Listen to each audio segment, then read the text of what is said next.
सद्गुरुदेव भगवान की जय। गुरु विषयक प्रश्नोत्तर। प्रश्न: गुरु के बिना उद्धार कैसे होगा? क्योंकि रामायण में आया है, गुरु बिन गुर बिनु भव निधि तरई न कोई मानस। उत्तर: उसी रामायण में यह भी आया है, गुर शीस बधिर अंध का लेखा, एक न सुनहि एक नहीं देखा। हर ही शिष्य धन शोक न हरहि, सो गुर घोर नरक महु परई। मानस। तात्पर्य हुआ कि बनावटी गुरु से उद्धार नहीं होगा। बनाया हुआ गुरु कुछ काम नहीं करेगा। किसी न किसी संत की बात मानोगे तभी उद्धार होगा, और जिसकी बात मानने से उद्धार होगा वही हमारा गुरु होगा। श्रीमद् भागवत के 11 स्कंद में दत्तात्रेय जी ने अपने 24 गुरुओं का वर्णन किया है। तात्पर्य है कि मनुष्य किसी से भी शिक्षा लेकर अपना उद्धार कर सकता है, अतः गुरु बनाने की जरूरत नहीं है, प्रत्युत शिक्षा लेने की जरूरत है। जिसकी शिक्षा लेने से, जिसकी बात मानने से हमारा उद्धार हो जाए, वह बिना गुरु बनाए भी गुरु हो गया। स्वामी श्री राम सुखदास जी महाराज कहते हैं, अगर बात न माने तो गुरु बनाने में भी कल्याण नहीं होगा, उल्टे पाप होगा, अपराध होगा। आजकल एक साथ कई लोगों को दीक्षा दे देते हैं और सामूहिक रूप से सबको अपना चेला बना लेते हैं। न तो गुरु में चेले के कल्याण की चिंता होती है और न चेलों में ही अपने कल्याण की लगन होती है। गुरु चेलों का कल्याण कर सकता नहीं और चेले दूसरी जगह जा सकते नहीं, अतः चेले बनाकर उल्टे उन लोगों के कल्याण में बाधा लगा दी। प्रश्न: यह बात प्रचलित है कि निगुरे का कल्याण नहीं होता।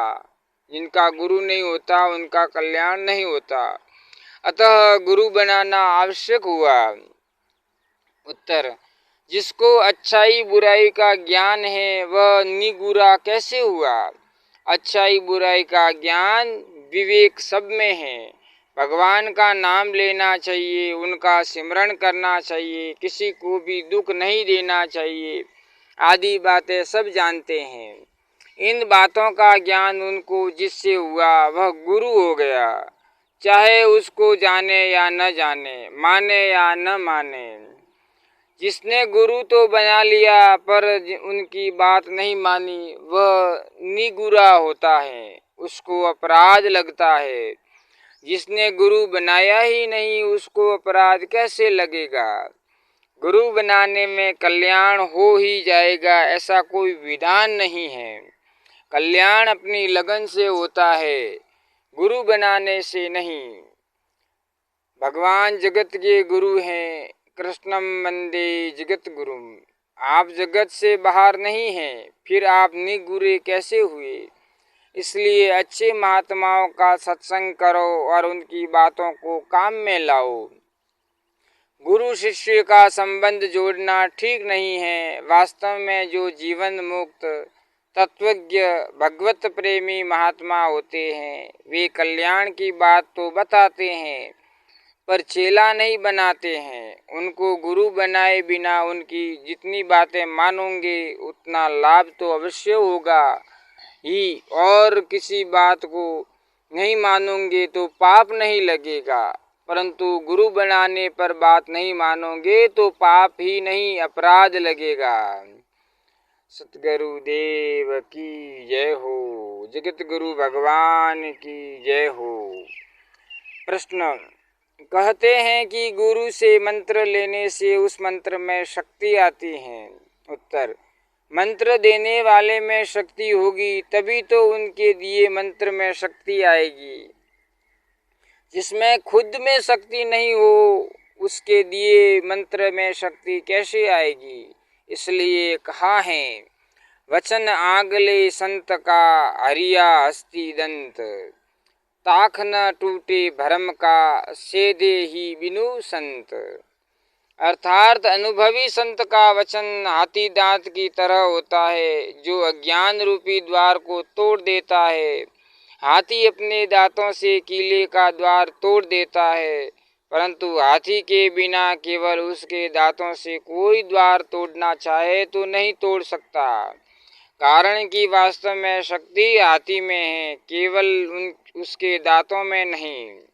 ऐसे ही शक्ति संत के अनुभव में है, केवल उसके वचनों में नहीं। आजकल गुरु बनाने का, अपने संप्रदाय की टोली बनाने का शौक तो है, पर जीव का कल्याण हो जाए इस तरफ ख्याल कम है। अपने संप्रदाय के अनुसार मंत्र देने से अपनी टोली तो बन जाती है, पर तत्व प्राप्ति में कठिनता होती है। तत्व प्राप्ति तब होती है जब अपनी श्रद्धा, विश्वास, रुचि और योग्यता के अनुसार साधन किया जाए। सभी उपासनाएं ठीक हैं, पर जो उपासना स्वाभाविक होती हैं वह असली होती हैं, और जो की जाती हैं वह नकली होती हैं। आजकल साधन करने वालों के सामने बड़ी उलझन आ रही है। गुरुजी ने कृष्ण मंत्र दे दिया, पर हमारा मन लगता है राम मंत्र में। अब क्या करें? इस विषय में मेरी प्रार्थना है कि अगर आपकी रुचि, श्रद्धा, विश्वास राम मंत्र में है तो राम मंत्र का ही जप करना चाहिए। गुरुजी ने दूसरा मंत्र बताया है तो एक माला उसकी जप सकते हैं, पर अन्य समय अपनी रुचि वाला मंत्र ही जपना चाहिए। उपासना वही सिद्ध होती है जिसमें स्वतः स्वाभाविक रुचि होती है।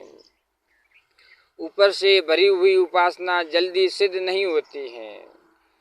जिस मंत्र में आपका श्रद्धा भाव अधिक होगा, उस मंत्र में स्वतः शक्ति आ जाएगी, कारण कि मूल में शक्ति परमात्मा की है, किसी व्यक्ति की नहीं। अगस्त्य, विश्वामित्र आदि बड़े बड़े ऋषि मुनियों में जो शक्ति थी वह उनको गुरु से प्राप्त नहीं हुई थी, प्रत्युत अपनी तपस्या आदि के कारण भगवान से प्राप्त हुई थी।